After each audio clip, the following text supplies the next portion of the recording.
यह खबर यूपी से, जहां पर एसआईआर को लेकर कवायद लगातार जारी है। ईसीआई ने एसआईआर की तारीख में बदलाव किया है। बता चले कि जो ड्राफ्ट 31 दिसंबर को आने वाला था, अब वो 6 जनवरी को आएगा।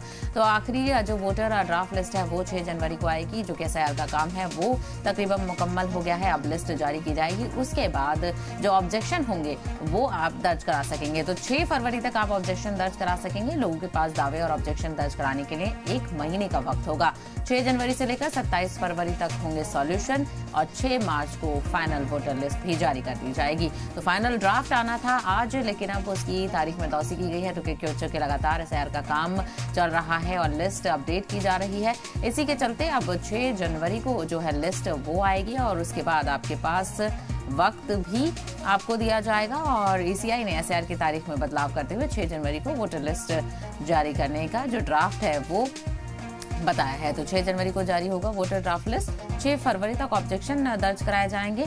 लोगों के पास दावे और ऑब्जेक्शन दर्ज कराने के लिए 1 महीने का वक्त दिया जाएगा।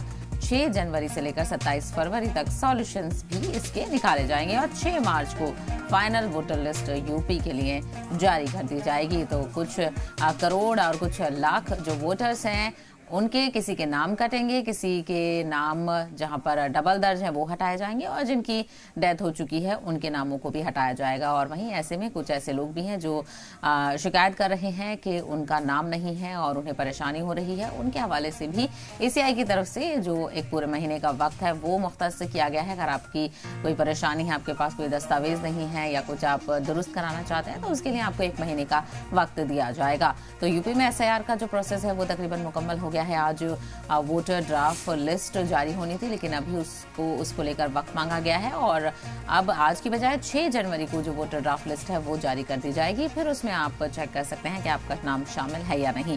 6 फरवरी तक ऑब्जेक्शन दर्ज होंगे, यानी पूरा 1 महीने का वक्त दिया जाएगा। जो लोग हैं कि वो अपने वोट को लेकर और अपने नामों को लेकर जो तब्दीली है वो करा सकते हैं। तो 6 जनवरी से 27 फरवरी तक सॉल्यूशन भी दिए जाएंगे।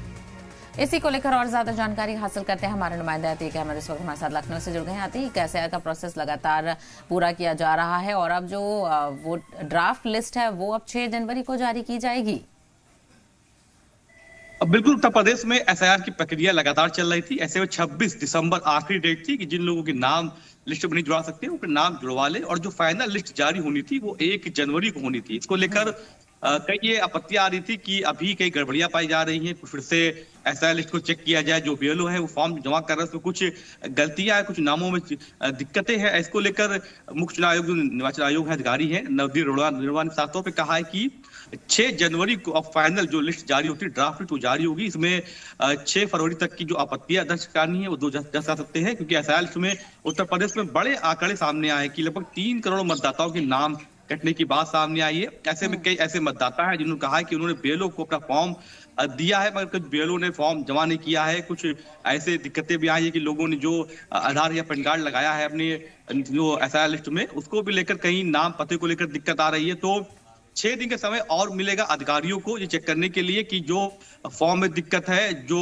भरा जाया गया उसमें कोई दिक्कत अगर आती है तो उसको भी चेक कर लिया जाए, क्योंकि ज्यादा नाम ना कट पाए, क्योंकि उत्तर प्रदेश में चुनाव भी होने वाले हैं। इसीलिए 6 दिन का समय और बढ़ा दिया गया है और पब्लिक के पास, जनता के पास 1 महीने का समय और दिया जाएगा 6 जनवरी से 6 फरवरी तक की। अगर उनको लगता है कि उनका नाम फर्जी काटा गया, उन्होंने अपना फॉर्म भर दिया था, उसके बाद जो लिस्ट में फाइनल लिस्ट जारी होगी उसमें नाम उनका काट दिया गया है, तो वो जाके आपत्ति दर्ज कर सकते हैं। किसी को अगर लगता है कि उनका नाम 2 जगह में से 1 जगह था और वहां से भी काट दिया गया है, तो वो भी जाकर अपना नाम जाकर आपत्ति दर्ज कराएंगे और फिर से फॉर्म जमा करेंगे और बीएलओ उसको सही करेगा। फिर उनका नाम फाइनल लिस्ट जो जारी होगी फरवरी में उसमें आ सकेगा। ऐसे अगर कोई बीएलओ ने किसी को जबरदस्ती मृतक बना दिया है कि वो मृतक है, वो जिंदा है, उनका नाम लिस्ट में काट दिया गया है किसी कारण से, तो वो भी जाकर आपत्ति दर्ज कर सकेंगे। तो फिलहाल उत्तर प्रदेश में जो एसआईआर प्रक्रिया चल रही है उसमें ये 6 दिन का समय बढ़ा दिया गया है कि जो अधिकारी है वो फिर से फॉर्म चेक कर ले। वक्त यहाँ पर बढ़ाया गया है, लेकिन अतीक, दूसरी तरफ सियासत भी लगातार उरूज पर है। समाजवादी पार्टी हो चाहे कांग्रेस हो, उनकी तरफ से भी यूपी में एसआईआर को लेकर जिस तरह से सवाल उठाए जा रहे थे वो भी यहाँ पर कहीं ना कहीं बहुत अहम हो जाते हैं। अभी क्या कुछ मौजूद देखने को मिल रहे हैं, क्या कुछ ऐतराज दर्ज कराए जा रहे हैं? देखिए, विपक्ष की बात करें, लगातार ये बात कह रहा है कि बिहार में एसआईआर प्रक्रिया के तहत काफी लोगों के नाम काट दिए गए, इसलिए वहां पर बीजेपी की सरकार बन गई।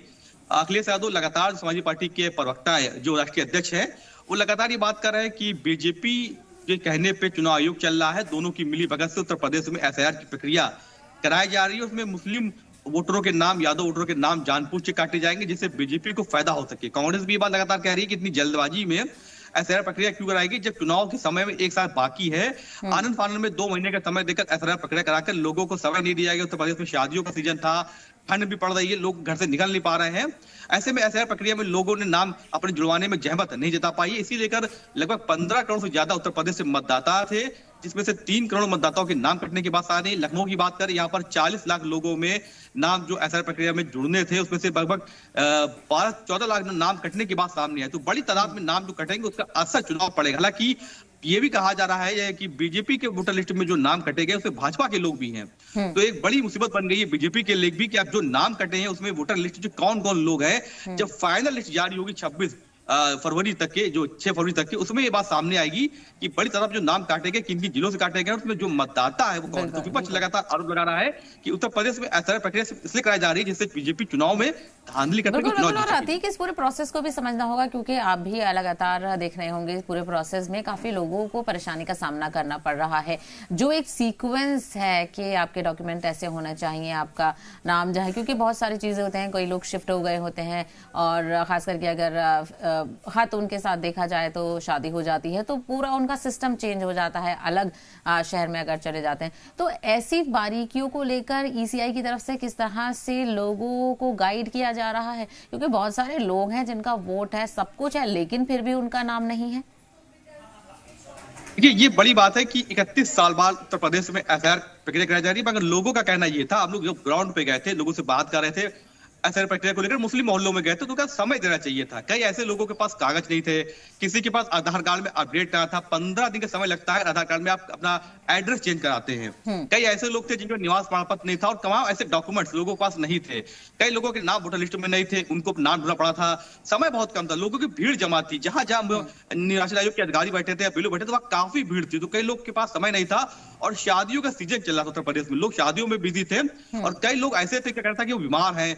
तो फिलहाल जो नए वोटर लिस्ट की बात आ रही है, जैसे कहा आपने किसी की शादी हो चुकी थी, उनको अपनी पत्नी का नाम जुड़वाना था, ऐसे में कई ऐसे लोग थे जो मृतक थे, कई लोग जो ट्रांसफर हो चुके थे, तो उनको वहां बाहर लखनऊ आना ही पड़ रहा था। तो लोगों का समय की वजह काफी कम, इसलिए कई लोगों ने अपने नाम जुड़वाने की जहमत नहीं जताई। लोगों का कहना था कि कम से कम 6 महीने का समय अगर देखना बेहद अहम होगा अतीक कि जो सिर्फ 1 महीने का वक्त है उसमें क्या सभी लोगों की परेशानी हल हो पाती है या नहीं। बहुत शुक्रिया अतीक इस हवाले से जानकारी देने के लिए।